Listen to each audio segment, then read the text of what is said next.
ओम गण गणपत्य नमः। हर हर महादेव, जय भोलेनाथ। महादेव के आशीर्वाद से आज हम करने जा रहे हैं सावन मास महात्म्य कथा के 29वें अध्याय की कथा का रसपान, जिसमें श्रावण मास के व्रतों के कृत्य के बारे में बताया गया है। भगवान शंकर जी ने कहा, हे सनत कुमार, अब मैं तुम्हें श्रावण मास के व्रतों के कृत्यों के संबंध में बतलाऊंगा कि किस समय क्या करना चाहिए। हे तात, जो कुछ मैं तुमसे कहने जा रहा हूँ उसे तुम ध्यान पूर्वक सुनो। मैं तुम्हें बतलाना चाहता हूँ कि श्रावण मास की तिथि किस समय की लेनी चाहिए, किस समय क्या प्रधान है, पूजन तथा जागरण आदि कैसे करना चाहिए। नक्त व्रत का उषा काल उस व्रत कर्म में कहा है, रात में भोजन तथा भोजन भाव दिन में कहाँ है, प्रातःकाल उस व्रत काल में उद्यापन कहाँ है। पंचांग द्वारा शुद्ध समय में अधिवासन करना चाहिए। दूसरे दिन विधि से होम करना चाहिए। धारणा तथा पारणा में हास वृद्धि नहीं होती। श्रावण शुक्ल प्रतिपदा के दिन संकल्प करके उपवास करना चाहिए। अन्य दिन भोजन, दूसरे दिन हविष्यान पारण में स्वीकार करना चाहिए। पारण के समय दिन एकादशी हो तो 3 उपवास करने चाहिए। रविवार व्रता अर्चन काल प्रातः काल ही है। सोमवार में सायंकाल का समय प्रधान कहा गया है। मंगल, बुध और गुरु की पूजा में मुख्य समय प्रातःकाल ही कहा गया है। शुक्र पूजा में पूजा प्रातःकाल और जागरण रात को करना चाहिए। नरसिंह भगवान तथा शनि की पूजा सायंकाल करनी चाहिए। शनि के व्रत तथा दान के वास्ते मध्य मुख्य है। हनुमान जी की पूजा मध्याय तथा अश्वत्थ पूजा प्रातः काल में की जाती है। हे विप्र, रोटक व्रत में प्रतिपदा तथा सोमवार सहित त्रिमुहूर्त हार स्वीकृत है, नहीं तो पहले की तिथि ग्रह है। उदुम्बरी द्वितीया संध्या व्यापिनी तृतीया युक्त पूर्व वेदित लेनी चाहिए। स्वर्ण गौरी में चतुर्थी युक्त हो, दोनों दिन साय व्यापिनी हो तो तृतीया है। गणेश पूजा में तृतीया विध चतुर्थी है। नाग पूजा में षष्ठी युक्त पंचमी है। सुपोधन व्रत में साय व्यापिनी सप्तमी युक्त षष्ठी है। शीतला व्रत में मध्य व्यापिनी सप्तमी है। देवी के पवित्र आरोपण में रात्रि युता अष्टमी तिथि है। कुमारी में रात्रि व्यापिनी नवमी उत्तम है।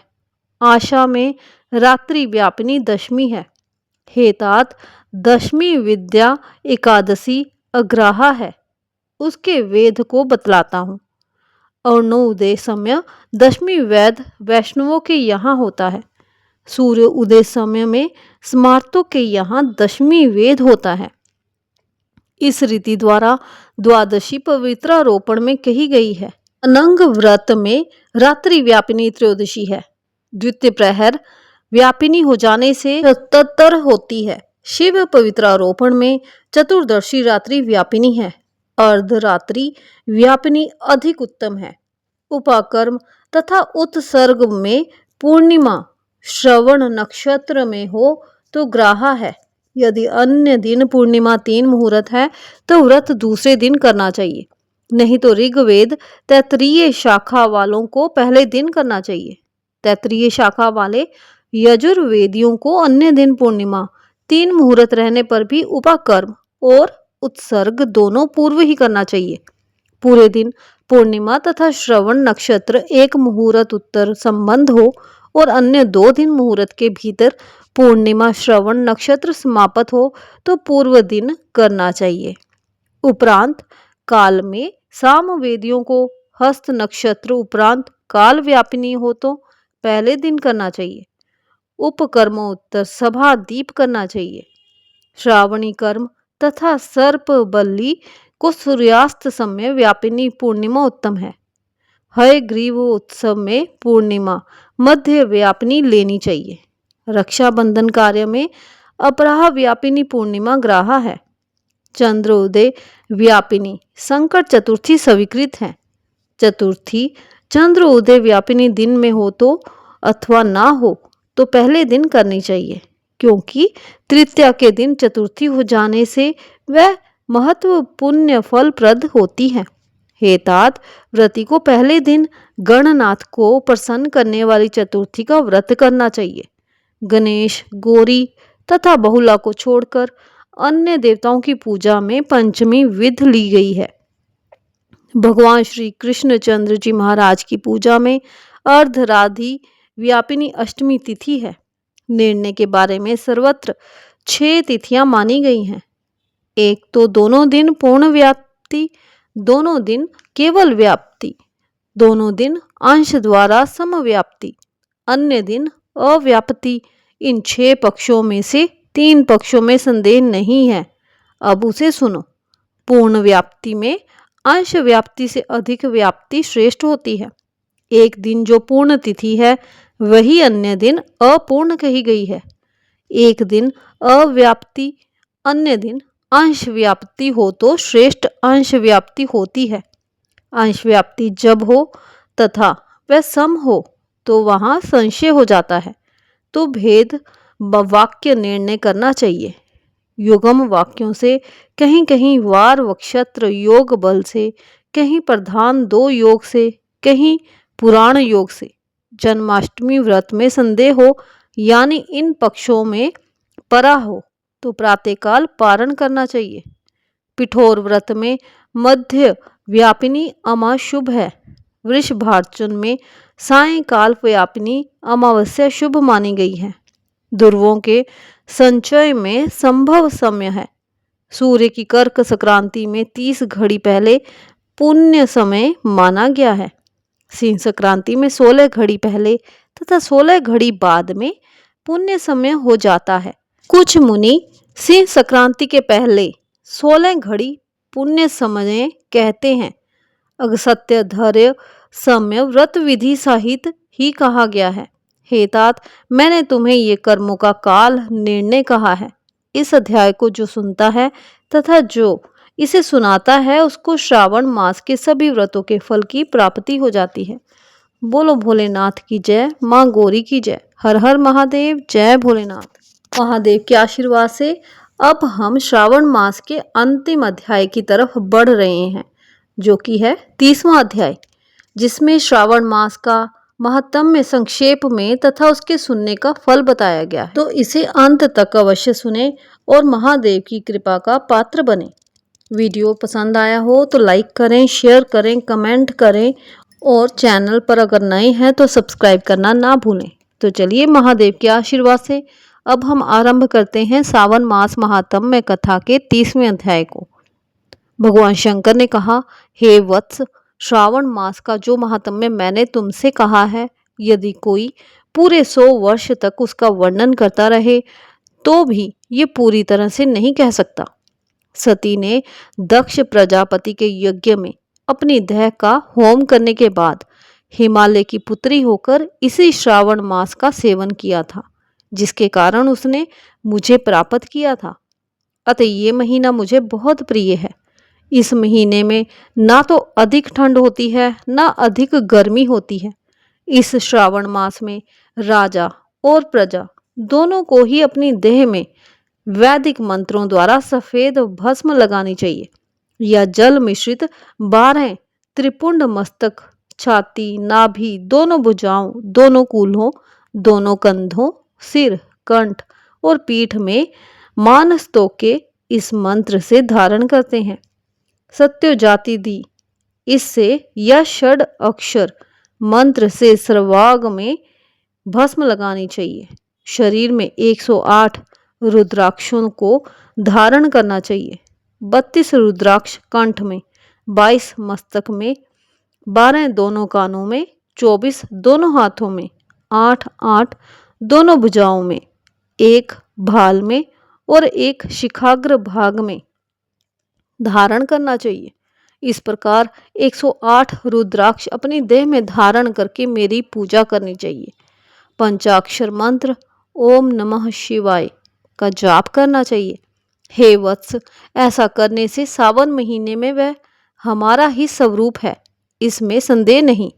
श्रावण मास को मेरा प्रिय मास जानकर इस मास में मेरी और केशव की पूजा करनी चाहिए। मुझे इस महीने में कृष्ण जन्माष्टमी अधिक प्रिय है। इसी दिन देवकी के गर्भ से हरि प्रादुर्भव हुए थे।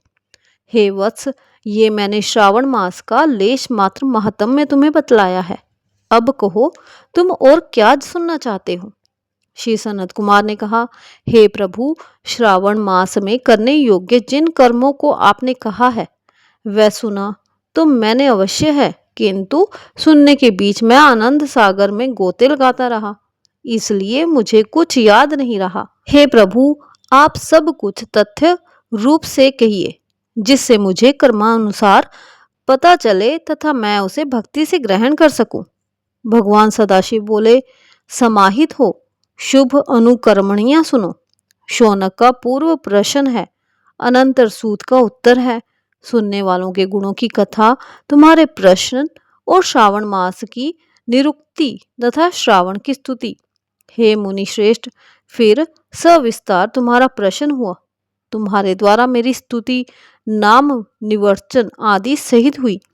फिर उत्तर क्रम से, जिसमें सब उद्देश्य है। विशिष्ट तरह से तुम्हारा प्रश्न नक्त व्रत, रुद्राभिषेक तथा लक्ष्य पूजन विधान, दीपदान महात्म्य, किसी प्रिय चीज का छोड़ना, रुद्राभिषेक का फल, रुद्राभिषेक का पंचामृत से फल, भूमिशयन तथा मौन व्रत फल, धारणा पारणा विधि, मासोपवास कथन, सोमाख्यान में लक्ष्यवर्ती विधि कथन, कोटिलिंग विधान, आनंदोन व्रत कथन, हविष्यान भोजन, पत्तल पर भोजन, शाक त्याग, भूषयन, प्रातःकाल स्नान, दम तथा शम कथन, सफ्टिक आदि के लिंगों की अर्चना, जप पूजन फल, प्रदक्षिणा, नमस्कार, वेद प्रायण, पुरुष सूक्त विधि, ग्रह यज्ञ विधि, क्रम से रवि, चंद्र तथा भौम का व्रत कथन, बुध और गुरु व्रत, शुक्र के दिन जीवंती का व्रत, शनि के दिन नृसिंह व्रत, शनि, हनुमान और पीपल व्रत, व्रत कथन, रोटक व्रत तथा अदुम्बर व्रत महात्म्य, स्वर्ण गौरी तथा दुर्वा गणपति व्रत कथन, पंचमी में नाग व्रत, षष्ठी को सुपोदन, सप्तमी को शीतला व्रत तथा पवित्रारोपण विधि, नवमी को दुर्गा कुमारी पूजा, दशमी को आशा व्रत, एकादशी द्वय व्रत, द्वादशी विष्णु प्रियर्थ पवित्रारोपण, त्रयोदशी को कामदेव व्रत, चतुर्दशी को शिव प्रीत्यर्थ पवित्रारोपण, पूर्णिमा को उपकर्म उत्सर्ग तथा श्रावणी कर्म विधि, सर्पबलि, हयग्रीव जयंती महोत्सव, सभादीप, रक्षाबंधन तथा गजानन का संकट नाशन व्रत, कृष्ण जन्माष्टमी व्रत एवं कथा विधि, पिठोर व्रत, पोला संख्यक वृषभ व्रत, दर्भ संग्रह, नदियों का रजस्वला काल, सिंह की संक्रांति में गो प्रसव होने पर अनिष्ट शांति, कर्क सिंह सावन में दान, स्नान युक्त मास महात्म्य श्रवण एवं कथन, व्यास पूजा, अक्षत्य ऋषि, अधर्य विधि, कर्म तथा व्रतों के फल का निर्णय एवं मास महात्म्य के सुनने के मास से समस्त व्रतों के फल का भागी होना है।